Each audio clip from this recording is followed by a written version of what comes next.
Hey there, everybody. Hey, happy Thursday. Hope you're doing well. While we are waiting on folks to join, don't forget to go to my website, coopedup.com. Let's check out what I post there. If you are on other social platforms, especially Instagram, I would love a follow. I'm Cooped Up is how you can follow me on Instagram. I'm also on TikTok. Actually, don't do a lot there, though. I mostly just lurk. Wherever you are watching or listening to this, be sure to click the bell or whatever the notification system is so that you get notified anytime I come live, post new content, all of the above. And last but not least, if you ever want to text me, this is a little service I use. And the number is 214-949-8599. Again, 214-949-8599. You can text me and I will respond to you. And sometimes I send out fun little tips about things there too. So, hey, Mama, good to see you. So, how is everyone's Thursday going? How's your week wrapping up? All that. I hope you are doing well. This week I returned back to the office. And so, we've obviously been working all this time. Hey, what's up, Michelle? Been working all this time from home. And my team has been begging to come back to the office. Many of them are young, live in like one-bedroom apartments that are not made. They're made for living like the life outside, restaurants, bars, all that kind of stuff, not from working from home. So they have a lot of them, and they also kind of miss the camaraderie and all that stuff. So everyone got vaccinated. Everyone is fully vaccinated now, and we reopened the office for anyone who wanted to come back. Everyone came back as of Monday. And it's interesting, the things that were, that I forgot about, like the little idiosyncrasies of being in the office with other people and all that stuff, kind of overhearing people have conversations, talking a lot, like just a lot of talking, which is fine. I love it. I love the camaraderie and the little chit chat and everything. I think that's what's very important about working together in the same space. Because a lot of things pop up that weren't really work related, but then ultimately trigger work related things or trust or whatever. But I used all my words this week. I was my throat's a little raw this week. I had allergies to it, and that's it. But something happened today that I had forgotten about completely and was reminded about as something that happens in the workplace. So one of my teammates, I'm not shaming, I'm not making fun of, I'm just observing with this story. I'm going to give a big disclaimer on that. One of my team members today brought in lunch and microwaved it, and a major ingredient of that meal was broccoli. I forgot what smelling other people's lunches is like at the office, especially when it's something like broccoli. We had one person one time who doesn't work for me anymore, not because of this, although I do think it's a fireable offense. She would microwave salmon. That is the worst in a communal microwave. And then also, we always keep microwave popcorn at the office, and occasionally someone burns it. You might as well just move out at that point. I don't think that smell ever goes away. That burnt popcorn smell is the worst. It can set off fire alarms and all of that. But I think that college training, you learn about like proper dressing, etiquette, all that stuff. Maybe colleges need to have a thing about microwave etiquette at the office, right? I don't know. I posted about it on my social earlier, and people were telling funny stories. I had a friend say that she has a friend who's now her hero, who walked out of the office one day, quit, and the last thing she did was put some salmon in the microwave, set the microwave for 10 minutes, and walked out, never returned again. Oh my God, that is the worst thing ever. Can you imagine what that office smelled like with a 10-minute microwave salmon? How did the thing just not go up in flames? That is crazy. Eric's saying burnt popcorn smell is the worst. I bet like if you live in a high rise like you do, Eric, I bet if someone burns popcorn, you could probably smell it 2 floors away. That is such a pervasive smell. Jody's calling it a free COVID test. You got smell and you got taste. I don't know about taste, but you got the sense of smell for sure. And then my friend Leslie was talking about when she was pregnant, that her office was next to the break room or near the break room at her company where she worked at the time. And that she basically spent most of her pregnancy nauseous between the hours of 11 and 2 because she could smell everybody else's lunches that were being made. It's funny. It's just something I never thought about. I totally forgot that people microwave lunch. I do it myself. People microwave stuff at the office, and you gotta. And it's a particularly weird. First of all, if it's a gross smelling something, that's a whole other thing. But then also, like, if you're eating maybe leftover spaghetti and someone else microwaves, I don't know, some Chinese food, like maybe that like is such a weird thing. Like, isn't that strange? But anyway, microwaving foods, that's something that I forgot that people did before the pandemic, and it's back. So, and again, if you are the person who did it today, I'm not making fun of you.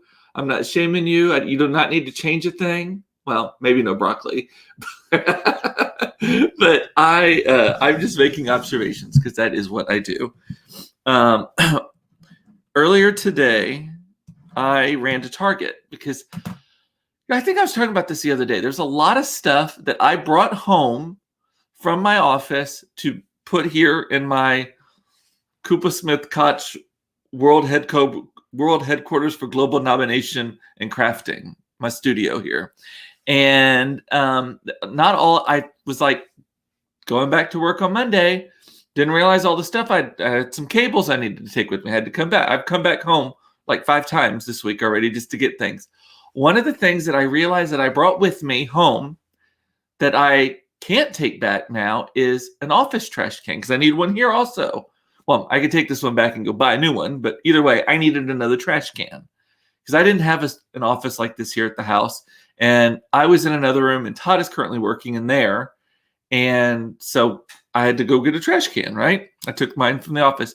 So today, I've just been putting it in a pile on the edge of my desk, and it's starting to look like garbage. I mean, literally garbage on the edge of my desk. And so I was like, bitch, got to go buy a trash can. So I went to Target this morning to go buy a trash can, some snacks for the office. Claire needed some sparkling apple cider because they're having a party at school on Monday or something, and the theme is the Oscars, and she wants to bring champagne or zampagne or what? How did they say it on Schitt's Creek? Champagne. So that was her idea, is to bring sparkling apple cider. I think that's my child right there. But so I got some other stuff, and then I got a mug. So I bought like something like a mug like this, like just a metal mug with the sliding lid and all that stuff, right? So I bought that, put it in the cart, check out. I get back to the office, and I'm like, "Where's the fucking mug? I left it at the cash register." Drives me nuts. So this is not the first time this has happened. Has any of this happened to y'all where they bag stuff up and they don't give you all of your bags, and one of them gets kind of left tucked in there, and then you don't have all your shit, and you either have to go back for it or just abandoned it, but you paid for it. So this has happened to me many times at Target. And at Target, it's specifically, and I know not all of you are big Target shoppers. Eric, I don't think that you're a big Target shopper. Carrie, for some reason, is not a big Target shopper either. That surprises me, though. But they changed the way their cash wraps are, their registers, and they kind of come over and the bags are underneath it. And since then, I have learned from firsthand experience, as well as asking about it, that the number of things that get left behind has like spiked because of the way the bags are, and they can't really see into them because they're having to kind of put it under stuff. So I left what did I leave once? I can't remember. Something else, and it was fairly expensive. And I did go back for that one. And unfortunately, it was at a Target that was not the closest one to my house. I'd been out running errands and stopped at a Target in far north Dallas, and I had to drive all the way up there with my receipt and get my thing back, right? And they had it behind the customer service desk. Well, the one today is at the Target closer, but I actually have lost the receipt already. I think I threw it away before I realized that I didn't have my thing, my mug. And it was a $9 mug. And I got a surprise like $5 gift card for, I don't know what I bought, but somehow they were like, here's a $5 gift card. So at the end of the day, I'm netting like $5 down, right, for this thing. And it's going to cost me $5 in gas and patience and all of that just to get there, get it, and come back anyway. So I'm okay. I've made peace with not getting it. But it drives me nuts. It's like I needed it because I keep this one at the house, and I wanted one for the office also to put my iced tea in. Y'all, what's your experience? Any of y'all have any experience with leaving stuff behind at a store, specifically Target, but not necessarily? Also, I'm at peace with it, even though I'm talking about it right now. This is part of my therapy. I'm an external processor. Y'all know that. Is also these things kind of even themselves out. There's like retail karma, if you will.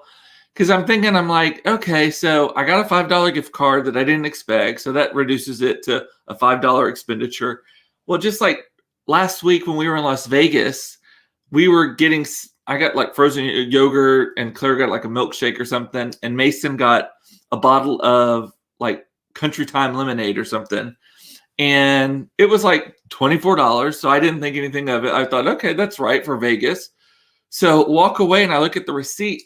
And Mason's lemonade's not even on it. It's just my frozen yogurt and Claire's milkshake or smoothie or whatever. Yes, $24 for all of that. And so the lemonade, God knows how much that was going to cost. We got it for free. So maybe this is the universe working itself out. I left something at Target, paying it forward, paying it back, whatever.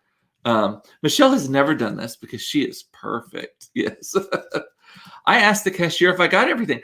I usually do that too, but even then, sometimes I think that because the way Target does it, because there's no one bagging stuff either, at least at the Target where I go, it's the cash register person swiping, putting it into bags. And if they're weird, like I try to put stuff on the belt in the order in which it could be bagged together just for this reason. Because if they're out of order, she puts it in a bag and then can't put something else in that bag. And so moves on to something else or pulls it off. And then half the time they take it and they'll just move it over to get it out of the way. And I just put it straight in the cart or something like that. But it just didn't work today.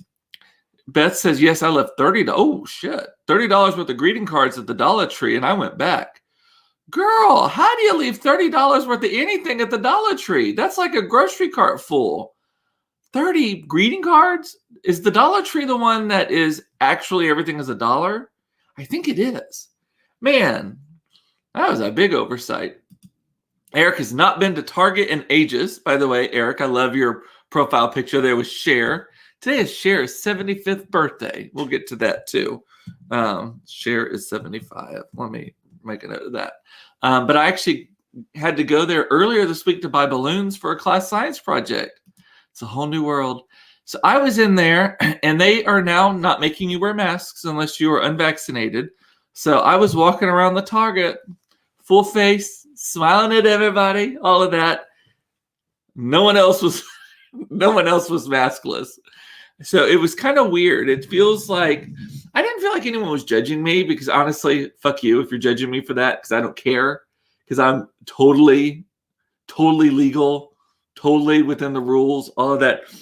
Because I will respect. I had to go into Office Max also, and Office Max did have a sign that said masks are required, so I put my mask on. No biggie, no harm, no foul, none of that. So, but there is an interesting thing that's happened in the last couple of days because I have been talking about not wearing a mask, that I'm not afraid to not wear a mask because the vaccine mostly protects me.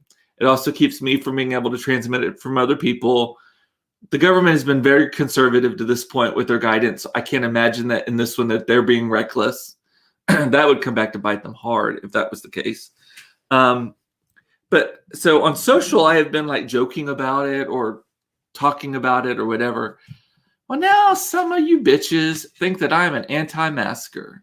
Like them. Like some of my friends who I did not realize were anti-maskers or anti-vaccine people or anything like that are coming out of the woodwork and basically saying like, welcome.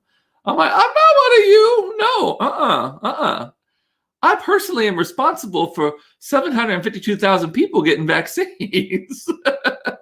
Maybe I'm exaggerating a little bit, but I've helped literally hundreds of people get the vaccine. So I'm definitely not anti-vaccine. I've been talking about it endlessly. I have a kid who already has one shot in her arm, and the other one we're waiting 2 more weeks for him to be able to get it. And then I've been wearing my mask everywhere. But I'm not going to wear it unnecessarily. If I'm told by the scientists that the vaccine that I got shot in my arm made me sick as a dog is doing its job, I'm like, do the fucking job. I'm going to delegate. And oh yes, they were absolutely judging you. Some people did kind of like get out of the way. I don't go unnoticed many places. I don't even try to sneak. Honestly, I will never try to sneak into anywhere. I'm more likely to just pretend I own the place and walk in. I will not sneak in because I am 6.5 feet tall, got this big coif of blonde hair, blue eyes. Half the time, if you can see my face, I'm smiling. I did miss that because I think that a lot of people are nicer when you smile to them. And so I'm glad because you can only do so much with your eyes when you're all covered up. I don't know what but anyway, it's crazy. I've had people send me studies about carbon dioxide. I'm like, no, doctors have been wearing masks for generations during surgeries and stuff. None of them have lost brain cells that I know of. They're all okay. So Crystal is saying, I'm just leaving Trader Joe's, all still masked up. I didn't know you were supposed to stay behind until they are finished. I apologize and mentioned that I hadn't been there in over a year. He said, wait right here, grab flowers for me, and said, welcome back. What? I apologize. Didn't realize you were supposed to stay behind until they are finished. Oh, I don't know what that means. You mean behind the screen thing? The Trader Joe's was the first one to drop the mask mandates. You don't have to wear it if you're vaccinated there. And you did have your mask on to not be judged. I think that a lot of people. I think most of the Trader Joe's cashiers are probably vaccinated. I think most of the customers probably are. Like, I don't understand and I'm not judging you, Crystal, specifically. This is observation off the top of my head kind of thing. I think that a lot of people like and again, this is not you. I think a lot of people like the victimhood part of this. Like, they've absorbed into their identity, like this chaos, this conflict, this tragedy. I mean, what we went through is a tragic situation, but we're coming out the other side now. Stuart saying, people are nicer to me with a mask on, and you can't sneak with those cracking ankles. Oh, I have the worst. Y'all, everyone, if I want to sneak somewhere, like in my house, I put my shoes on. I don't take them off because my ankles crack. Like, it sounds like, I don't know what it sounds like. It sounds like a creaky ass tree with every step. Yes. What are you saying? Kelly is saying, I'm legal as well, but I still feel so odd without it.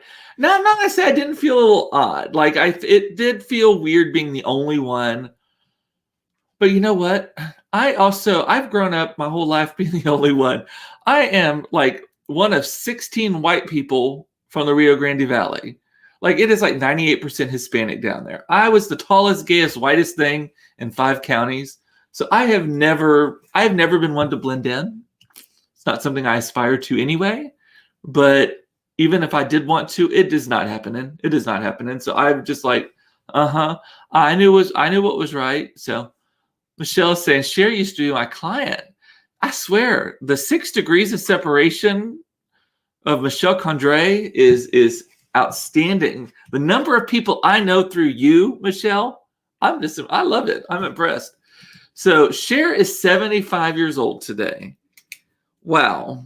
I mean, so on one hand, it feels like she's been around forever and ever, right? The other hand, she looks fucking awesome. She is a little pulled. You could tell she's had some work done, but I don't even think her work is horrible. Like, it's not, like, I don't feel like her lips are turned inside out. Like, I'd rather walk across hot coals on my lips than to say anything bad about Dolly Parton. But here I go. Dolly Parton, she makes a joke about it. I love the jokes that she makes about it. She's got the money. She's got the karma, all of that. But she definitely looks like she has had some plastic surgery. I don't think Cher looks the same. And Cher can rock. I mean, I bet she could still wear that If I Could Turn Back Time. If I could turn back time. That outfit, the belts, just the two belts. Oh, Josh is saying, don't go maskless in Austin. They will give you bad looks. I thought I was going to be called a Trumper. So I am not a great fan of Austin. So we lived there for 2 years, and that is the most judgmental city in Dallas or in Texas. People act like Dallas is judgmental. Dallas might be a little snobby and bitchy. Austin is the most judgmental place I have ever been, lived, or anything. You would go, and if you did not look like you had just washed your hair with hemp shampoo and put on a gunny sack to go to breakfast and your pajama pants still, you got judged. I literally had someone walk up to me once at a bar. I was with my friends, like not talking to anybody else, and not intentionally not talking to anybody else, just hanging out with my friends. And some guy, little bitch ass punk, walks up to me and said, "You're from Dallas, aren't you?" I was like, "Yeah." "You have Dallitude." Literally told me that unsolicited. And I basically, I don't even remember what I said exactly. I think I just said, "Fuck off," and turned back around and then laughed at him. Pretty much pointed and laughed with the friends. Told that story 1,000 times. I will make a scene. I will make a scene if I need to. But that's the whole thing. I think in Austin's attempt to be so woke, and I'm a pretty woke person, honestly. I'm not gonna lie. I mean, I'm there for Black Lives Matter. I'm there for understanding or at least trying to understand or knowing what I don't understand about things, about discrimination, about trans people, all of this kind of stuff, right? Like I'm a very empathetic, caring person when it comes to stuff like that. People say I'm judgmental. I'm not. I'm not nearly as judgmental as people think I am. I'm just funny and like to make comments that sometimes come off as judgmental.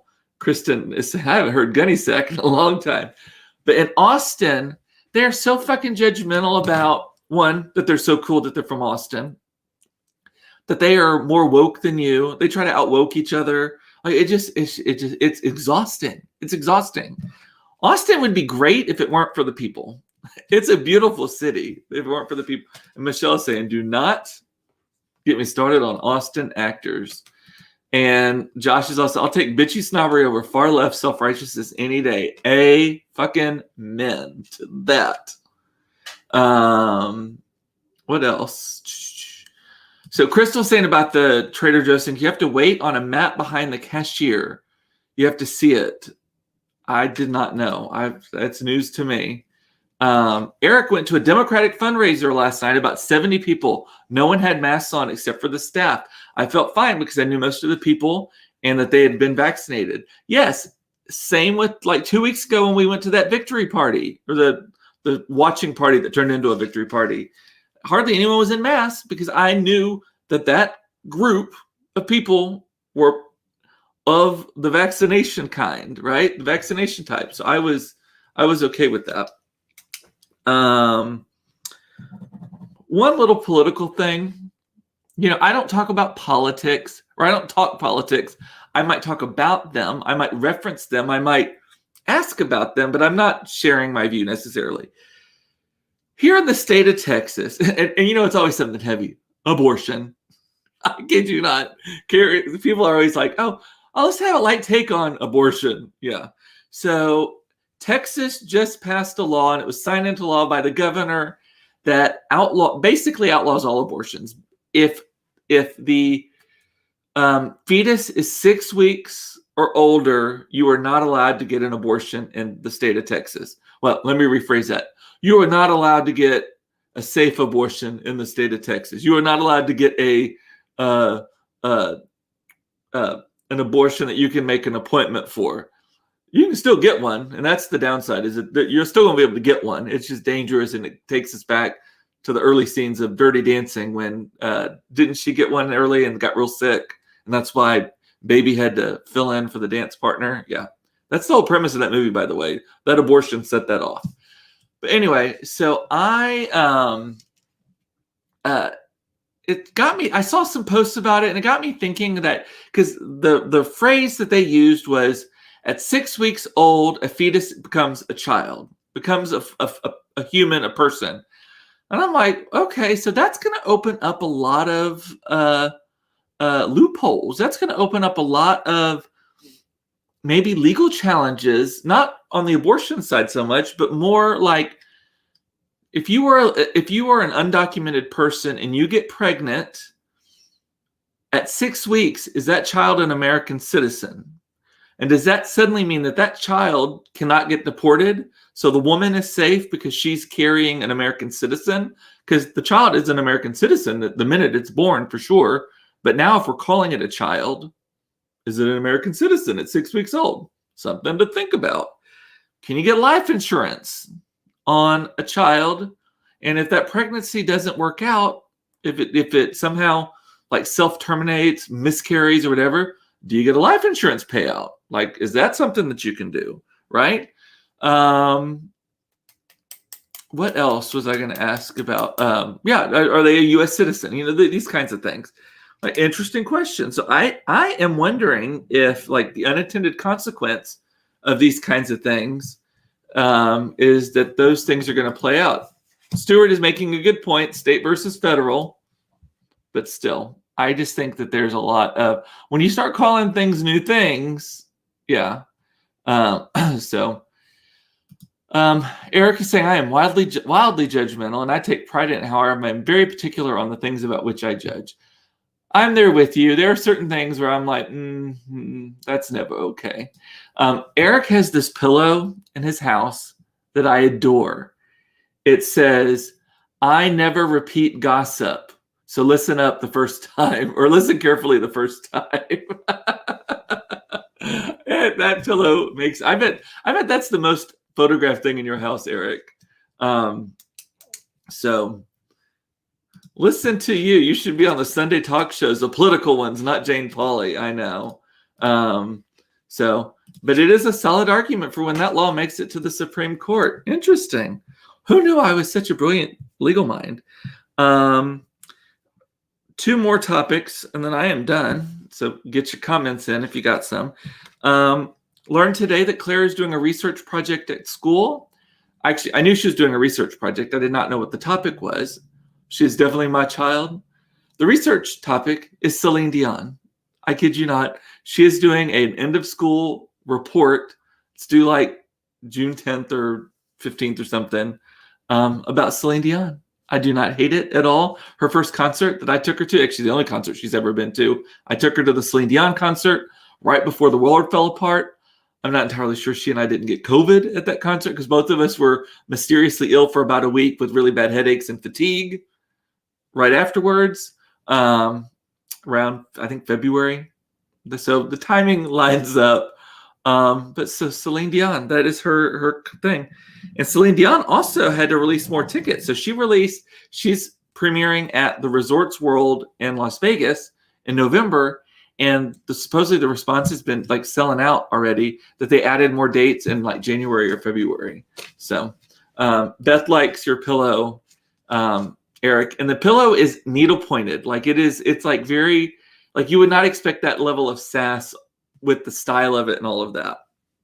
And then the last thing I want to talk about is I saw a movie on the way back from Vegas on the airplane that I think it's been out for a few years. I just haven't seen it yet. It's called Late Night. And basically it is is it Emma Thompson? I think that's the British actress who it was, is basically like Johnny Carson, David Letterman, Jay Leno, a female version of, has a late night show, right? I can't remember her name. And she's been on the air for like 30 years, starting to tank, going a little bit stale and all that stuff. And Mindy Kaling, who actually wrote the screenplay, wrote the story, directed the movie, all that kind of stuff, produced it. Actually, I don't think she directed it. She definitely produced it. So she comes in and is a comedy writer and starts writing these jokes. And it's a very male kind of toxic masculinity environment, all that kind of stuff, right? Cute movie, though. If you haven't seen it, it's worth a watch. It's not heavy, but there was a takeaway from it that just really sat with me, and I loved it. Is that when this Emma Thompson character, is it Emma Thompson? That sounds right to me. When she started acting like herself in using her perspective as a woman, the only woman on late night television, to talk about things like menopause and pregnancy, and although she didn't have a child, but things that women can talk about uniquely, that she really, like, people related to her and started feeling akin to her and appreciating her humor and all of that kind of stuff. And that's just a great lesson. I think that that is a good takeaway from that movie, is that, you know, I'm quirky as fuck. I own it. I embrace it. I don't ever try to act quote unquote professional. I am a professional. I'm very good at what I do. I get paid a lot of money for what I do. I enjoy it, but I also cuss in meetings. I make jokes in meetings. I might not make a dick joke in a meeting like I might here, but I do make regular jokes in meetings, talk about my life, all that kind of stuff. I talk about being gay, just all that, those types of things. And that is, I think, a key to people's success. So watch that movie if you haven't watched it yet. Late Night is what it is called. Again, not heavy stuff, real light, just kind of a fluff movie. But I love Mindy Kaling so much, and so she was good in that. Eric is saying we took a group of 27 to see Celine Dion in Las Vegas in 2003 when we were there for Mark's 50th birthday. The concert was on July 4th. She ended with God Bless America. Oh, fuck me. There was not a dry eye in the house. Yes. By the way, that was my commentary. That wasn't Eric's words, in case you weren't reading along. Yeah. She has this one thing, like if you Google it, I think the day was it the day her dad died, maybe? It wasn't the day her husband died. I think it was the day her dad died, maybe. She decided to still go on and do her show. And she starts talking about it, and she basically has an emotional breakdown while singing. I don't even remember what the song was she's singing, but she is like choking her way through it. Oh my God. I would have been right there with her. Love Celine Dion. She is corny as all fuck. She is. We saw her also probably that Cirque du Soleil one, that first round that I didn't see the second show. I saw the first one, and I think that lines up with your 2003 time frame. But with like the flying bicycles and all that kind of stuff, we had fantastic seats. It was like seventh row. You could hear the words coming out of her mouth without the microphone. It was great. But she would start talking, and the tickets were very expensive. It was like $750 or something. And Todd's not a huge concert goer, but we're there, and she's talking, and Todd looks at me and goes, "Less talking and more singing, lady." Occasionally he gets little zingers in. He's like, "I'm not paying you to hear you talk." She also does that, like she tries to talk like American slang, but she doesn't do it very well. She's like, I'm gonna. Like she over enunciates things that are supposed to be like slang. It just cracks me up. So, but she's so sweet, goofy, like just cornball is all get out. And I love her. I am there for it. So, all righty, let me look at the comments real quick. Make sure I did not miss anything. Michelle says I had a good freaking question. I am full of good stuff, right? Let's see what else. Why do you think people are nicer to you, Stuart? Because when you have a mask on, is it just because they're leaving you alone? You also live in kind of a very liberal environment too. Yeah, Eric is agreeing. The tickets were wildly expensive. We had front row mezzanine seats, which were perfect for seeing all of the stuff in the air. It was a great show. And Monica wonders if Celine Dion's kids are like that. Renee Charles, Jean Rene, I don't remember. Renee Charles, I think, is her late husband, and her son's name is Renee also. Always has the long hair and everything. You look angry. You are not. You're like a teddy bear. Stuart, for those of you who haven't been following along, he is my favorite ex-boyfriend. He and I dated, God, like for a hot second. And it was a hot second. Maybe a few minutes. Back in, would that have been like 1997, maybe? I think 96 or 97. We dated for a little bit, and we've been friends ever since then. Love you, Stuart. I've been told I do not appear approachable. I get that all the time. People tell me that they think I'm standoffish. I'm like, have you fucking met this? I think it's the height. I honestly think that it's just intimidating to people, that I'm an intimidating person. I'm a lot of person, but yeah. And it was 1996 is what Stuart says. Yes, it was. And they think they're nicer to you because they don't think you're going to try to kill them because you're wearing a mask. So, and my sister gets unapproachable, and you're tall too. You're like what 5'10". So, all right. And my mom is almost 6 foot tall. I think you're like 5'11" or something. So, all right. With that, I'm gonna say bye. I love all of you. It's important to know you were loved. I love that you watched this. This is my therapy. Monica, I will see you tomorrow. I don't know if Monica will be watching tomorrow because they're going to be en route here. We're going to the RV show at AT&T Stadium. I think it's mostly campers. I don't think there's any like super nice like Class A's there, but it'll still be a fun time. We'll have a great time. And I'll be here tomorrow at 4:30 for another episode of Cooped Up Live, should I say. And then Monday we'll have some good stories from the RV show. Alrighty, I'll talk to you later. Love y'all. Bye.